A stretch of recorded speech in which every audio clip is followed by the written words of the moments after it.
അബദ്ധത്തിൽ നിന്റെ മട്ടും ഭാവമൊക്കെ കണ്ടപ്പോ ഒരു സംശയം പറഞ്ഞുപോയി. അതിന് ഇവൻ മോളെ സംശയിച്ചതുണ്ടല്ലോ, ഒട്ടും ശരിയായില്ല. ദേ കവളത്തുണ്ട്. മോള് തല്ലിയതിന്റെ പുറത്തെ ഞാനും കൊടുത്തിട്ടുണ്ട്. എന്നുവെച്ചാലേ ഒരു പെണ്ണും സഹിക്കാത്ത കാര്യമല്ലേ ഇവൻ പറഞ്ഞത്. പെട്ടെന്നുള്ള ദേഷ്യം അമ്മായിയമ്മയും മരുമോളും എന്റെ കവളത്ത് തീർത്തല്ലോ. ഇനിയിപ്പോ അതേപറ്റി സംസാരിക്കണ്ട. ഇവളും അത് മറന്നു കഴിഞ്ഞു. ലക്ഷ്മിയുടെ കുഞ്ഞൊക്കെ പോയല്ലോ അമ്മേ. അത് ഓർത്തപ്പോ ഒരു സമാധാനം തോന്നി. എന്റെ മോളെ, അവളുടെ കുഞ്ഞു പോയി. ഇനിയിപ്പോ ഒരു കുഞ്ഞിനെ പറ്റി ചിന്തിക്കേണ്ടത് നിങ്ങളാ. ദേ അതിനിടയ്ക്ക് ഇങ്ങനെ തല്ലിപ്പിരിഞ്ഞ് രണ്ടുപേര് രണ്ടിടത്ത് നിക്കല്ലേ. അതമ്മ അമ്മയുടെ മരുമോളോട് തന്നെ പറ. ഇവൾക്കാ എന്നോട് വെറുപ്പുള്ളത്.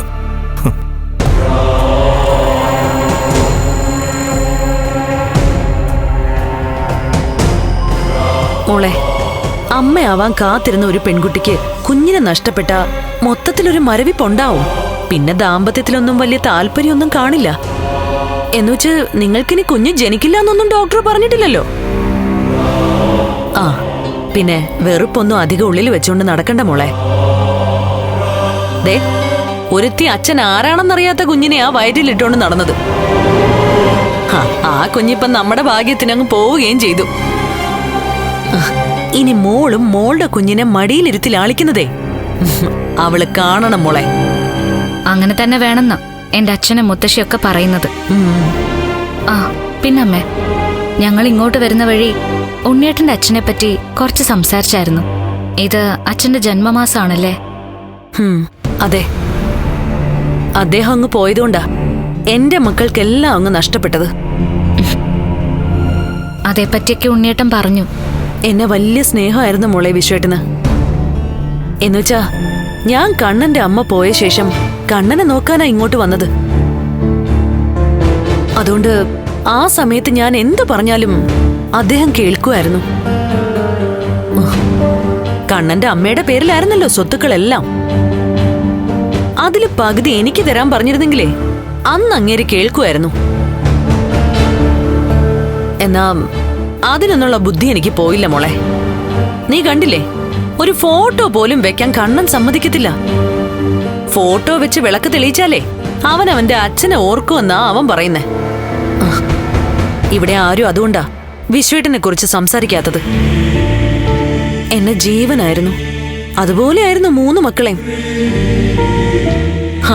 പിന്നെ കണ്ണൻ അരയ്ക്ക് താഴോട്ട് തളർന്നതുകൊണ്ടേ എല്ലാം അവൻ കൈപ്പിടിയിൽ ഒതുക്കുമെന്ന് വാമേട്ടനും കരുതിയില്ല. അല്ലെങ്കിൽ പെങ്ങളെ വിശ്വേട്ടന് കൊടുത്ത സമയത്ത് തന്നെ ഒരു നീക്കുപോക്കുണ്ടാക്കിയേനെ. എന്റെ പേരിൽ എന്തെങ്കിലുമൊക്കെ എഴുതി വെക്കാൻ വാമേട്ടൻ പറഞ്ഞേനെ. അതൊന്നും നടന്നില്ല. ചുരുക്കം പറഞ്ഞ കിട്ടേണ്ടതൊന്നും കിട്ടിയതുമില്ല. അങ്ങേരങ്ങ് പോവുകയും ചെയ്തു. പോകേണ്ട ആള് പോയതുമില്ല അല്ലേ? അങ്ങനെയാ ഉണ്ണിയേട്ടൻ പറഞ്ഞത്. സംശയമുണ്ടോ? ആ അപകടത്തിലേ അവൻ തന്നെ ആയിരുന്നു പോവേണ്ടത്, കണ്ണൻ. അവൻ പോയിട്ട് വിശ്വേട്ടൻ ജീവനോടെ ഉണ്ടായിരുന്നെങ്കിലേ എന്റെ മക്കൾ അനുഭവിക്കേണ്ടതാ ഈ കണ്ട സ്വത്തുക്കളെല്ലാം. എല്ലാത്തിനും കാരണക്കാരനായത് ആ ലോറിയും ആ ഡ്രൈവറുമാ.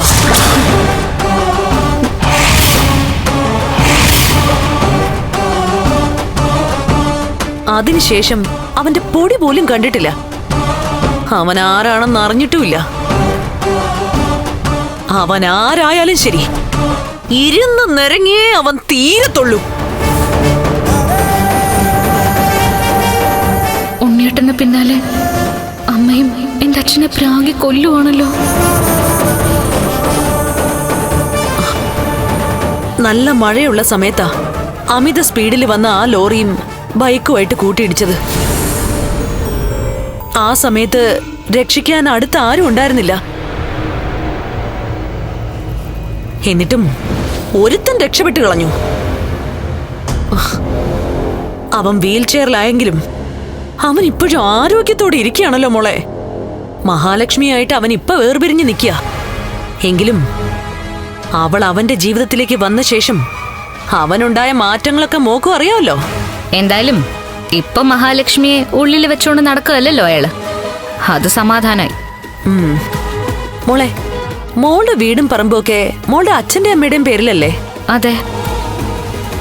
അതെങ്ങനെയെങ്കിലും മോളുടെ പേരിലാക്കാൻ നോക്കണം. മോളെ ഇതൊക്കെ സമയത്തിന് ചെയ്യണം. ആർക്കെപ്പോ എന്ത് സംഭവിക്കുന്നൊന്നും പറയാൻ പറ്റില്ല. മോളുടെ അച്ഛൻ എന്തെങ്കിലും സംഭവിച്ചു കഴിഞ്ഞാലേ മോളുടെ അമ്മ മോൾക്ക് മാത്രമായിട്ട് ആ വീടും പറമ്പ് തരുമെന്ന് തോന്നുന്നുണ്ടോ മോക്ക്? അതിപ്പോഴും തരാൻ പ്രയാസാ. എന്തായാലും ശരി, ചെയ്യാനുള്ളതൊക്കെ നേരത്തെ ചെയ്തു വെക്കണമെന്നേ ഞാൻ പറയത്തുള്ളൂ.